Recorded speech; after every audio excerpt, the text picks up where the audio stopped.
Title: Is Tropical Storm Bret Bout to crash the party?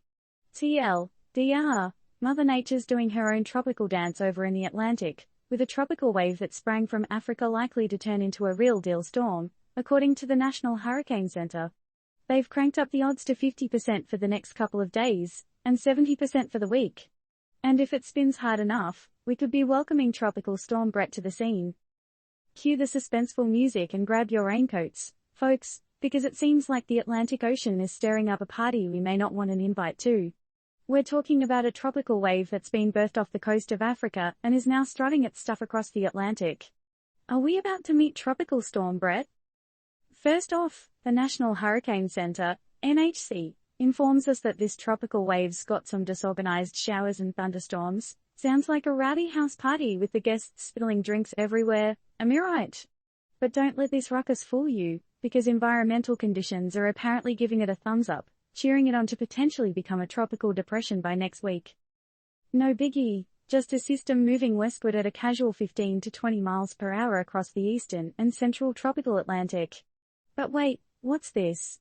The NHC says there's a 50% chance of it happening in the next 2 days, and 70% in the next week. Does this mean Bret is about to make an appearance? Before you start imagining scenes from disaster movies, let's look at the likely path. This tropical depression could be chilling off the Leeward Islands by next Friday. But there's a plot twist, a projected shift to the north, which could keep it at bay in the Atlantic. Now, let's get some context. The NHC already tracked the year's first storm, an unnamed subtropical storm back in January, followed by Tropical Storm Marlene on day 2 of the official 2023 Atlantic hurricane season. You might ask, why now? Why Bret? It's like the ocean's brewing up a storm, quite literally, with North Atlantic temperatures soaring higher than normal in recent weeks.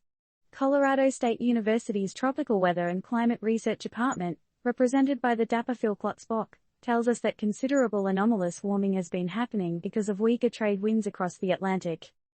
But hang on, the El Niño climactic effect that has already kicked off this year could throw a wrench in the works.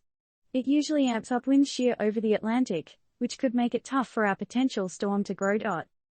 NOAA's got its eye on the prize too, forecasting an average season with 12 to 17 named storms. Of those, 5 to 9 might upgrade to hurricanes, with 1 to 3 reaching major hurricane strength. So, what do we do with all this info? Buckle up, brace ourselves, and wait to see if Bret decides to crash the party. Is this the start of another wild weather ride?